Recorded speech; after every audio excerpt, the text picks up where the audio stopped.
Hello everyone. ये है हमारा second lecture programming language C का। फर्स्ट लेक्चर में हमने देखा था वेरिएबल्स, कांस्टेंट, कीवर्ड्स, कैसे इनपुट ले सकते हैं, कैसे आउटपुट ले सकते हैं प्रोग्रामिंग लैंग्वेज में। तो वो बहुत ही बेसिक चीज़ है जो हमने सीखा था वहाँ पे। सो अगर आपने फर्स्ट लेक्चर नहीं देखा है तो पहले आप फर्स्ट लेक्चर देख लो, फिर सेकंड लेक्चर पे आओ ताकि आपको समझने में ईजी हो। ओके, हम स्टार्ट करते हैं अपने सेकंड लेक्चर को। सो इसमें हम पढ़ेंगे इंस्ट्रक्शन। कोई भी चीज़ करने के लिए हमें सीक्वेंस ऑफ इंस्ट्रक्शन को फॉलो करना पड़ता है। अगर हमें मैगी बनाना है तो हमें पहले पानी को बॉयल करना पड़ेगा, फिर उसमें मैगी डालना पड़ेगा, फिर उसमें मैगी मसाला डालना पड़ेगा, देन वो मैगी गैस पे चढ़ाने के कुछ देर बाद बनेगा। सो इसी तरह इंस्ट्रक्शन प्रोग्राम में भी हमें इंस्ट्रक्शन देना होता है ताकि हम अपने गोल को अचीव कर पाएँ। तो इसी तरह प्रोग्राम में भी बहुत सारे इंस्ट्रक्शन को फॉलो किया जाता है। सो यहाँ पे क्या है, इंस्ट्रक्शन क्या है? These are the statement in a program. Instruction statement है प्रोग्राम में। उसके बाद हम देखते हैं टाइप्स ऑफ इंस्ट्रक्शन कितने हैं। तो टाइप डिक्लेरेशन इंस्ट्रक्शन है, फिर अरिथमेटिक इंस्ट्रक्शन है, कंट्रोल इंस्ट्रक्शन है। सो इस पार्टिकुलर लेक्चर में हम टाइप डिक्लेरेशन इंस्ट्रक्शन और अरिथमेटिक इंस्ट्रक्शन के बारे में जानेंगे। कंट्रोल इंस्ट्रक्शन हम नेक्स्ट लेक्चर में बात करेंगे ताकि ये वीडियो बहुत ज़्यादा लंबा ना हो। तो हम बढ़ते हैं अपने टाइप्स के बारे में। टाइप डिक्लेरेशन इंस्ट्रक्शन में, तो टाइप डिक्लेरेशन में जब भी हमें कोई इंटीजर वैल्यू स्टोर कराना होता है तो हम बताते हैं आई एन टी, लिखते हैं I N T A is equal to 22। तो हम वो क्या कर रहे हैं, टाइप डिक्लेयर कर रहे हैं कि हमें इंटीजर वैल्यू स्टोर करना है तो उसके लिए इंट जो है टाइप डिक्लेयर कर रहे हैं।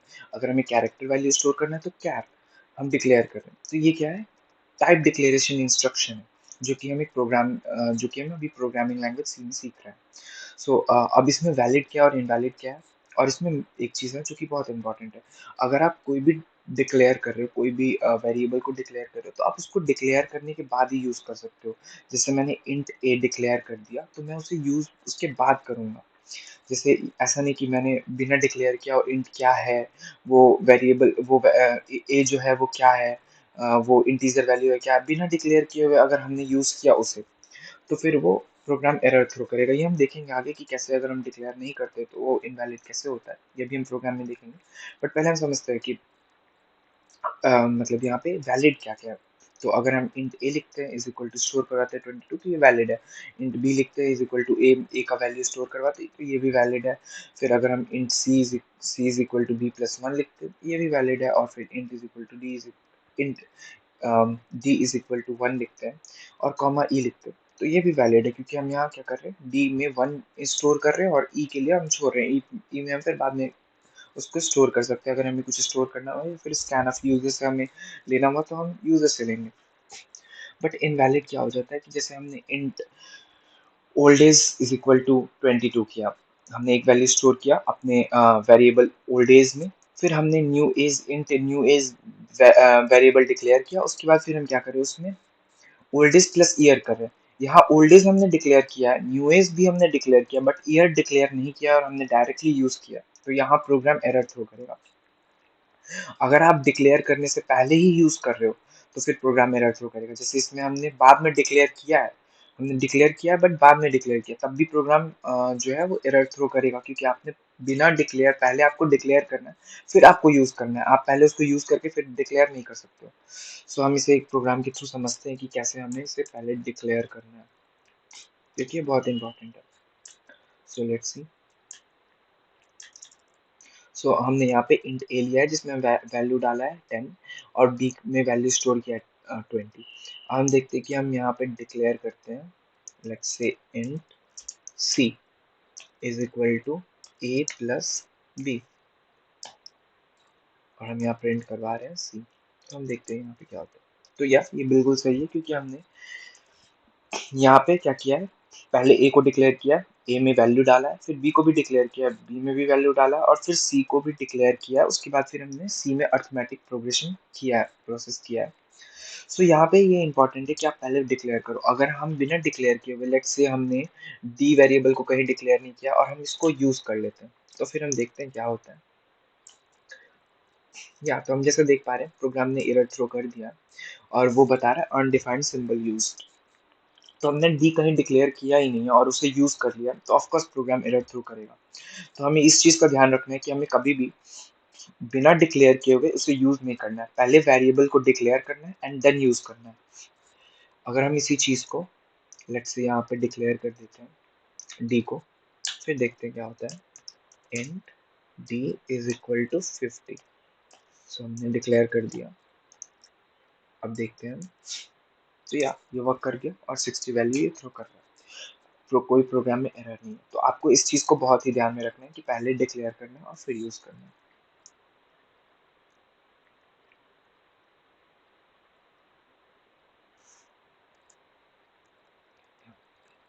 हम बढ़ते हैं आगे। या तो अर्थमेटिक इंस्ट्रक्शन, तो अर्थमेटिक इंस्ट्रक्शन जैसे अभी हमने एक एग्जांपल में यूज भी किया। अर्थमेटिक आपने 9th 10th में भी पढ़ा होगा। अर्थमेटिक सुनते ही आपको याद आता होगा कि प्लस माइनस मल्टीप्लाई डिवाइड ये सारा हमने यूज किया। अर्थमेटिक इसी को बोलते हैं।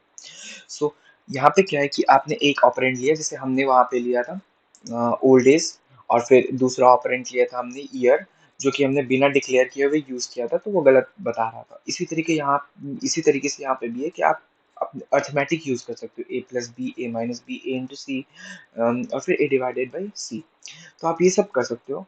तो इसको हम लोग बोलते हैं अर्थमेटिक इंस्ट्रक्शन, जो हम लोग प्रोग्राम में अर्थमेटिक इंस्ट्रक्शन दे रहे हैं। इसमें बस एक चीज जो ध्यान रखने की है कि single variable on LHS, LHS में हरदम सिंगल वेरिएबल होगा। ये हम समझते हैं कि ये क्या बोलना चाह रहा है। या तो जैसे हमने लिखा a is equal to B plus C, तो ये बिल्कुल वैलिड है, हमने वहां पे भी यूज किया इसे। a is equal to B plus C या फिर c is equal to a plus B, ये सेम है। सो अगर a is equal to B into C करते हैं तब भी ये कोई प्रॉब्लम नहीं है। a is equal to B by C, ये एकदम सही है, सारे वैलिड है। लेकिन इनवैलिड में क्या आता है, अगर आप b plus C is equal to A करते हो तो वो इनवैलिड आता है। फिर a इज इक्वल टू अगर b इंटू सी करते हो वो भी इनवैलिड है, क्योंकि आप यहाँ पे इंटू कर रहे हो। बी सी मतलब होता है इंटू, मैथ्स में b और c अगर आपने बिना स्पेस के लिखा है तो वो इंटू ही होता है। बट यहाँ पे ऐसा नहीं है, प्रोग्राम में आपको एस्ट्रिस्क यूज करना पड़ेगा मल्टीप्लीकेशन के लिए। तो आप अगर बिना एस्ट्रिस्क यूज किए हुए अगर बी सी लिखते हो बिना कोई सेपरेट लाइन के, तो वो फिर वो प्रोग्राम में एरर थ्रो करेगा। अगर आपको इनटू करना है तो आपको एस्टेरिस्क डालना होगा। और यहाँ दूसरा जो एक और इनवैलिड स्टेटमेंट में आ जाता है वो आता है कि आप a is equal to B to the power c लिखते हो, या आप लिखते हो b, या b टू द पावर अगर आप c लिखते हो तो आप यहाँ पे b एरो c नहीं लिख सकते, अपर एरो नहीं डाल सकते इसमें। ये जॉर ऑपरेटर है जो कि ये एरर तो थ्रो नहीं करेगा, पर ये आपको डिजायर्ड वैल्यू नहीं देगा जो आप चाहते हैं। तो ये जॉर ऑपरेटर है, इसको हम आगे पढ़ेंगे कि इसका यूज क्या है जॉर ऑपरेटर का, बट यहाँ पे ये गलत है। तो हमें क्या करना है कि हमें जब भी पावर के लिए यूज करना है तो पावर फंक्शन होता है एक, उसके लिए जब भी हमें कोई चीज को रेज टू द पावर करना है तो उसके लिए पावर फंक्शन होता है जिसको हम लोग यूज करेंगे, तो फिर वो आएगा। उसके लिए मैथ्स इंक्लूड हेडर फाइल भी इंक्लूड करना होता है मैथ डॉट एच। तो ये हम देखेंगे कि कैसे इसको हम आगे करते हैं। बट अभी हम एक प्रोग्राम में इसको करके देखते हैं कि क्या होता है अगर हम गलत तरीके से अर्थमेटिक इंस्ट्रक्शन को डालते हैं। जैसे b plus C is equal to A करके देखते हैं हम क्या होता है। जैसे हमने यहाँ पे किया, लेट्स से हम यहाँ पे इस सी को हटा देते हैं, सॉरी। या हम नेक्स्ट लाइन में क्या करते हैं, a plus B is equal to C. जबकि ये मैथ्स में ये स्टेटमेंट बिल्कुल सही है, क्योंकि आप a में प्लस कर रहे हो b को और वो c में जा रहा है, ये बिल्कुल सही है। स्टेटमेंट बिल्कुल सही है ये मैथ्स के अकॉर्डिंग। बट यहाँ देखते हैं कि ये हमारा फंक्शन मतलब हमारा प्रोग्राम क्या करता है, कंपाइलर क्या करता है इसके साथ। तो एरर थ्रो कर दिया कंपाइलर ने, क्योंकि हमने गलत किया। हमने यहाँ पे ए प्लस, सॉरी,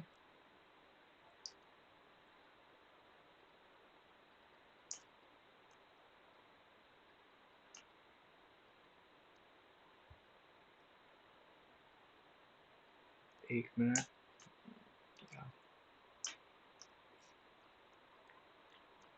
सो मैं ही खोल लेते फाइल।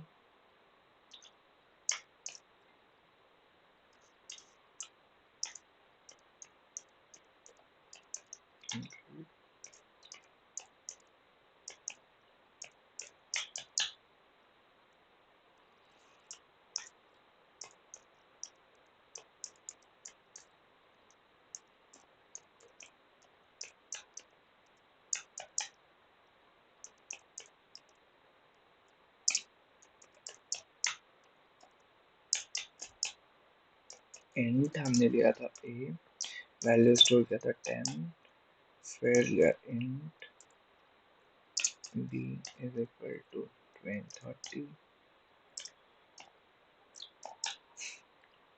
और हमने यहाँ क्या किया था, ए इंट सी लिया था, इंट सी यहाँ, और हमने यहाँ पे क्या किया था, A plus B is equal to C कर दिया था, और यहाँ करवाया था प्रिंट एफ परसेंट डी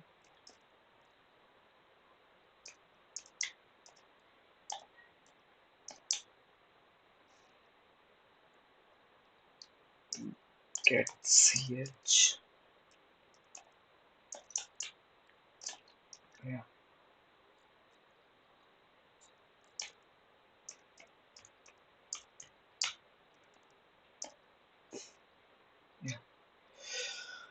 तो हमने ये किया था, हम इसे रन कर रहे थे तो प्रोग्राम एरर थ्रो कर रहा था, जैसे हम देख सकते हैं यहाँ पे, या इसने एरर थ्रो कर दिया क्योंकि हमने गलत यूज़ किया है यहाँ पे, सॉरी।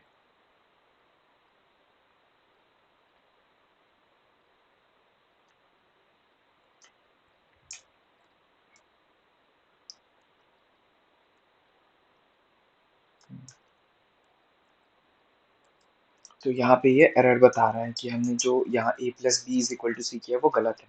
अगर हम इसी चीज़ को c is equal to a plus B करते हैं तो ये रन करता है, जैसे हम देख पा रहे हैं a प्लस बी, और ये रन कर गया, और यहाँ पे बिल्कुल सही वैल्यू आ रहा है। तो हमें इस चीज़ का ध्यान रखना है कि कभी भी हमें LHS में दो वेरिएबल के साथ नहीं करना है। अगर हम कोई भी अर्थमेटिक परफॉर्म कर रहे हैं तो वो LHS में नहीं होना चाहिए, अर्थमेटिक RHS में ही होगा, और जिसमें हम उस चीज़ को स्टोर कर रहे हैं वहाँ एक वेरिएबल होगा जिसमें हम स्टोर कर रहे हैं उसको। तो ये चीज़ यहाँ ध्यान रखने वाली है। ओके, हम बढ़ते हैं आगे। अर्थमेटिक इंस्ट्रक्शन में एक और बहुत इंपॉर्टेंट जो ऑपरेटर है वो मॉड्यूलर ऑपरेटर है। हम इसका यूज़ बहुत बार करेंगे अभी आगे, हमें जब भी इवन नंबर ऑड नंबर निकालना होगा तो इसका यूज़ करेंगे। ये क्या करता है, रिटर्न रिमाइंडर फॉर इंटीजर।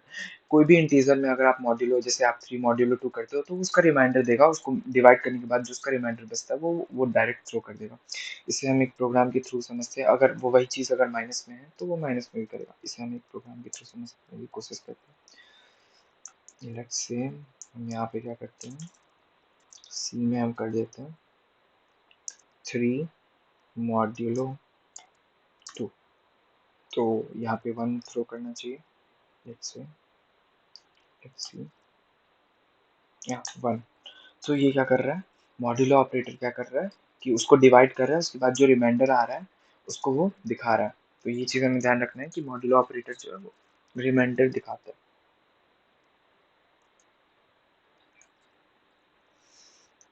सो हम ये माइनस के साथ भी कर सकते हैं। लेट्स से अगर यहाँ पे हम माइनस करते हैं इसी प्रोग्राम में, अगर हम यहाँ पे माइनस नहीं करते फिर हम देखते क्या होता है। तो हम यहाँ करते हैं -3 एंड रन करते हैं अपने प्रोग्राम को, या -1। सो अगर हम माइनस में भी करते तो ये माइनस रिटर्न करता है। बट ये एक चीज़ जो इसमें ध्यान रखने वाली है कि अगर हम यहाँ पे जैसे 3.0 करते हैं और यहाँ पे करते हैं 2.0, तो ये हमारा प्रोग्राम रन नहीं करेगा, या ये एरर थ्रो कर दिया। तो हम कभी भी फ्लोट वैल्यू को मॉड्यूल ऑपरेटर के साथ यूज़ नहीं कर सकते हैं, वो गलत थ्रो करेगा, वो गलत वैल्यू, वो प्रोग्राम रन नहीं करेगा, वो एरर थ्रो करेगा। तो ये हमें ध्यान देना है कि हम इसे बस इंट वैल्यू के साथ ही कर सकते हैं मॉड्यूलो का यूज़, फ्लोट वैल्यू के साथ हम इसको यूज़ नहीं कर सकते। तो ये एक मेन चीज़ है। फिर हम बढ़ते हैं आगे। या अब हम देखते हैं ऑपरेटर प्रेसिडेंस टेबल। तो ये प्रेसिडेंस टेबल हमें याद करने की ज़रूरत है कि जैसे पहले एस्टरिस्क, उसके बाद स्लैश, उसके बाद मॉड्यूल ऑपरेटर, ये सबसे हाईली प्रेसिडेंस में आता है। उसके बाद इससे नीचे आता है प्लस माइनस, उसके बाद इससे नीचे इक्वल टू और नॉट इक्वल टू, बहुत सारे आते हैं। सो हम देखते हैं कि अगर अगर सेम चीज़ जैसे हमने ये ऑपरेटर प्रेसिडेंस में देखा, तो एक इक्वेशन देखते हैं जैसे x is equal to 4 + 9 asterisk 10। तो सबसे पहले यहाँ एस्ट्रिस्क का काम होगा, क्योंकि एस्ट्रिस्क सबसे हाईली प्रेसिडेंट टेबल में है, प्लस और एस्ट्रिस्क में सबसे हाई एस्ट्रिस्क है।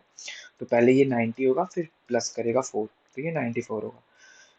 लेकिन अगर यही चीज़ हम देखते हैं कि अगर हाई प्रेसिडेंस, सबसे हाई प्रेसिडेंस में भी अगर तीनों में जैसे ये एस्टेरिस्क, स्लैश और मॉड्यूलो, अगर इस तीनों को यूज़ किया हुआ एक ही इक्वेशन में, तो ये कैसे वर्क करेगा? तो फिर ये लेफ्ट टू राइट चलेगा, जैसे कि हम देखते हैं यहाँ पे, या ये एसोसिएटिविटी रूल फॉलो करेगा, लेफ्ट टू राइट जाएगा।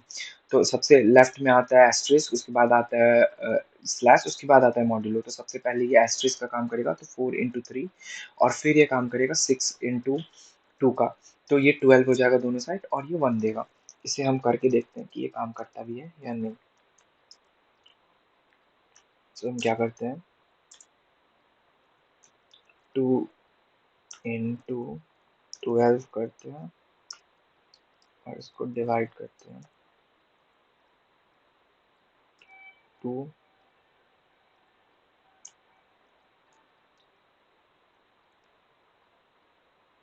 2 से। देखते हैं यहाँ पे क्या होता है, या 24 आ रहा है। तो ये है, हम इसको ऐसे यूज़ कर सकते हैं। तो हमें प्रेसिडेंस टेबल याद होनी चाहिए, क्योंकि यहाँ पे बोर्ड मास का रूल फॉलो नहीं होता है। तो या यहाँ पे बोर्ड मास का रूल फॉलो नहीं होता है, यहाँ पे फॉलो होता है प्रेसिडेंस टेबल का, ऑपरेटर प्रेसिडेंस टेबल। तो आपको ऑपरेटर प्रेसिडेंस टेबल याद होनी चाहिए कि कौन किसके बाद क्या क्या प्रेसिडेंस में है। सो ये एक बहुत इंपॉर्टेंट चीज़ है। तो अगले नेक्स्ट लेक्चर में हम अभी कंट्रोल इंस्ट्रक्शन के बारे में पढ़ेंगे। ये हमारा यहीं तक लेक्चर था। इस ऑपरेटर प्रेसिडेंस टेबल पे आप कुछ इक्वेशन और सॉल्व करें, ताकि ये आपका क्लियर हो। ये बहुत इंपॉर्टेंट है कि आप उस पर कुछ क्वेश्चन सॉल्व करें। ओके, तब तक के लिए goodbye and take care. Thank you.